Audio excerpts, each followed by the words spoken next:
C'est terminé, la délégation est rentrée hier. L'Algérie a réalisé son meilleur score depuis l'existence des Jeux africains. En termes de médailles, 40 médailles d'or, 118 médailles au total. On termine le podium à la 10e place. Alors, que retenir de ces Jeux? Quelles sont les satisfactions et les déceptions? On est à moins d'un an des Jeux olympiques.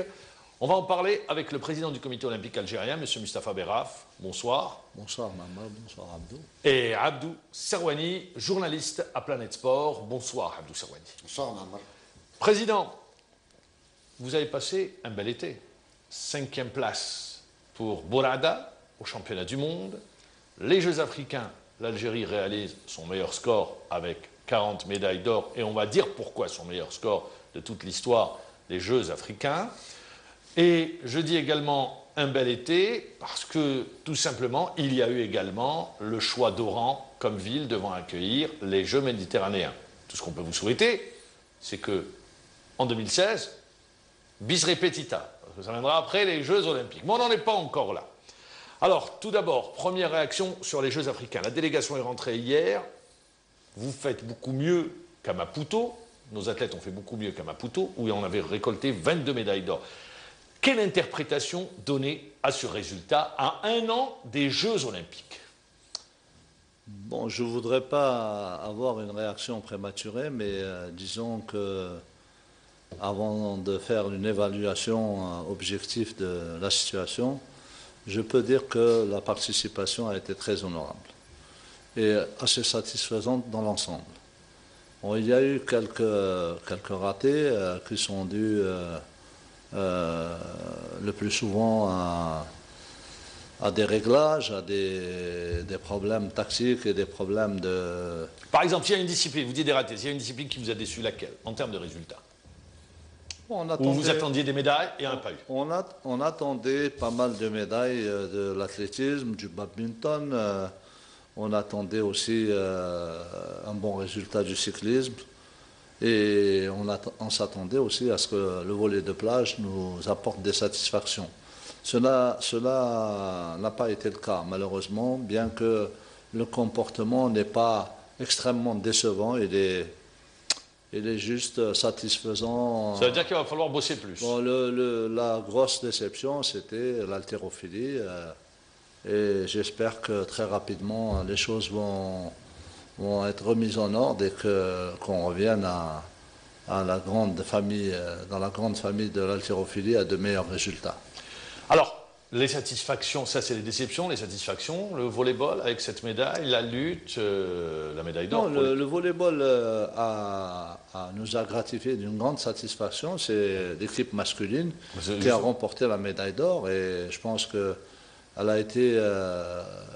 une médaille que l'Algérie n'avait plus gagnée depuis 1991. Oui, l'équipe a été bien rajeunie, elle était bien préparée. Depuis une année, on a vu l'équipe progresser. Et je pense que vous n'avez pas répondu à ma question. À un an des JO, quelle lecture on peut faire? La première lecture qu'on peut faire, c'est qu'il y a une dynamique de progression. Mais bon, si on commence à faire une perspective sur les Jeux olympiques. Les Jeux olympiques sont d'une autre dimension et c'est d'une autre nature. Et j'espère... Je vais affiner ma question sur les disciplines olympiques. Pourquoi je pose la question? C'est sur la boxe, discipline olympique où l'Algérie, rappelons-le, sur les 2 dernières éditions, a eu des boxeurs qui sont arrivés en quart de finale. L'athlétisme, avec Makhloufi, même si ce dernier n'a pas eu la médaille d'or qu'il avait eu à Maputo, il l'a perdue. Et puis, peut-être à un degré moindre, la lutte avec un 5e mondial. Voilà, c'est sur ces disciplines-là. Oui, on peut y rajouter quand même quelques judokas, judokates qui ont les capacités et qui nécessitent vraiment une prise en charge. Maintenant, il est vrai que Makhloufi, on s'attend beaucoup à ce qu'il y ait un bon résultat. Il y a Bourada dont vous avez parlé. Il n'a pas participé aux Jeux africains. On va pas aller, moi je parle de ceux qui ont participé aux Jeux africains. Est-ce que vous pensez que sur ces disciplines, il y a de potentiels médaillables? Oui, il y a des potentiels médaillables. Maintenant, il faut aussi avoir la volonté et puis un travail acharné pour arpenter ces joutes internationales de premier ordre dans les meilleures conditions. Et moi, je pense que ces jeunes ont les capacités, ont les potentiels. Et Makhloufi peut très bien revenir à son meilleur niveau. Il suffit qu'il s'attache à faire de sa préparation, de sa dernière ligne droite, de sa préparation, qu'il donne un bon coup de starter et qu'il souffre un peu et qu'il n'a pas assez souffert pour peut revenir. Je pense qu'il doit encore affiner sa stratégie et affiner aussi sa préparation. Très bien. Abdou Serwani. Oui, Mohamed Riboud, la question que j'ai envie de poser à M. Braf, on a constaté pendant ces Jeux africains que c'est au début que le compteur était bloqué. Et par la suite, avec l'entrée en lice de certaines disciplines, c'est là que les choses ont commencé à aller mieux, pour aller mieux encore vers la fin. Alors, vous êtes déplacé à Brazzaville. Comment vous avez vécu ces premiers jours de compétition où le compteur était bloqué, justement? Qu'est-ce qui s'est passé ensuite? Il faut dire que je suis arrivé pour débloquer le compteur. Mais ce que je peux dire, c'est qu'il y avait quand même une harmonie, une parfaite harmonie entre les différents responsables. Et on a pris la décision d'observer une rigueur sans pareil pour que les athlètes qui étaient un peu dans une situation de décontraction se mobilisent. C'est ce que vous avez senti sur la tâche. C'est ce que vous avez senti quand vous êtes arrivé? Bon, j'ai fait une réunion avec un peu tout le monde et c'est vrai, on a été obligé de serrer un peu la vis. L'ambiance du village. L'ambiance du village était une ambiance sympathique, etc. Et beaucoup d'athlètes n'étaient pas vraiment concentrés pour la préparation, pour la compétition. Et nous avons fait notre devoir. Hein. On a rattrapé la situation grâce à aussi des animateurs compétents qui connaissent bien leur métier, les différents responsables qui étaient présents là-bas, notamment ceux du ministère de la Jeunesse et des Sports et ceux du Comité olympique et ceux des fédérations. Donc il y a eu une harmonie quand même, et puis on était dans une situation de contact permanent, Monsieur le ministre de la Jeunesse et des Sports et moi-même, ainsi que les présidents de fédérations concernées. Donc on s'est concerté et on a adopté une stratégie de rigueur et de résultats. Et je pense que ça a porté ses fruits. C'est vrai qu'il y a eu aussi des récompenses qui ont été données aux athlètes, donc pour les motiver encore davantage. Et je pense que c'est-à-dire la médaille d'or, quelle a été la récompense pour une médaille d'or? 1000 $. 1000 $. La médaille d'argent, oui. La moitié? 0 $ pour la médaille d'argent. C'est plus vers le haut. Nous avons sanctionné positivement uniquement la médaille d'or. Uniquement la médaille d'or. Oui. Je pense qu'il y a beaucoup de jeunes qui ont réussi des médailles de bronze et de médailles d'argent.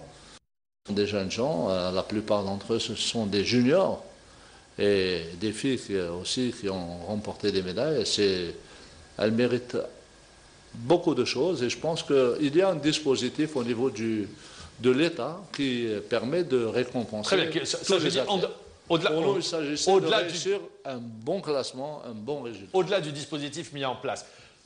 Quand je dis le meilleur résultat de l'histoire de la participation algérienne aux Jeux africains, est-ce que vous dites oui? 40 médailles d'or? Oui, d'autant que ces 40 médailles d'or ont été remportées dans des disciplines olympiques et reconnues olympiques. Conventionnelles. Et c'est vrai qu'en 2007, nous avons... Alors le karaté n'est pas olympique. Reconnu olympique. Ouais, d'accord. Reconnu olympique. En 2007, nous avons eu un bon résultat aussi. Nous avons eu quand même 70 médailles. Oui, mais on a tout mélangé. 70 médailles, mais il y avait aussi l'handisport dedans, voilà. Il y avait les échecs. Ouais. Donc, si on comptabilise les échecs et l'handisport, on avait 40 médailles d'or. Donc, si on soustrait ces médailles, on revient à 30 médailles d'or. Et là, je pense qu'il y a une bonne progression par rapport à des joutes internationales qui se sont déroulées à Alger. D'autant que je pense que le classement est très intéressant parce que la délégation était composée de 229 athlètes. Ce n'est pas le cas pour l'Égypte et pour l'Afrique du Sud.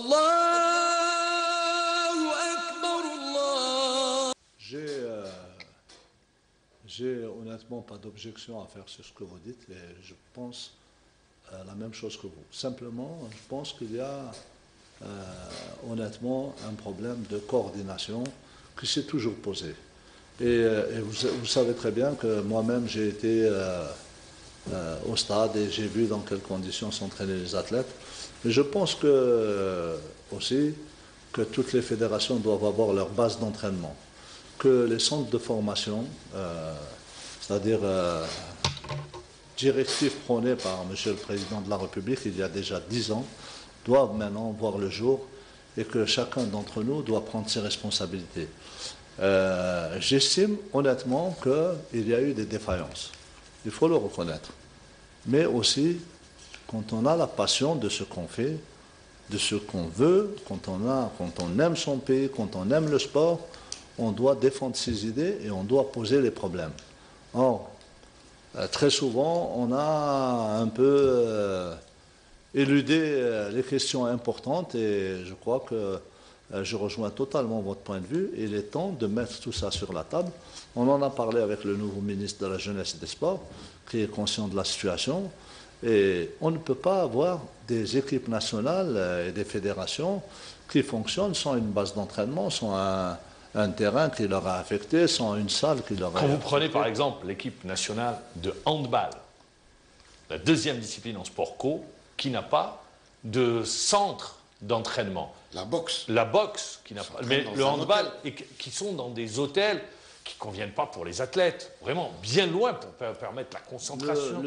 Pour le handball, on a eu un entretien avec les responsables et on est en train de dégager des solutions. Il y a une nouvelle salle à Suidania qui va incessamment ouvrir ses portes. Et je pense qu'il est question de l'affecter au handball. La salle à l'intérieur de Suidania va être affectée au basket et au volley.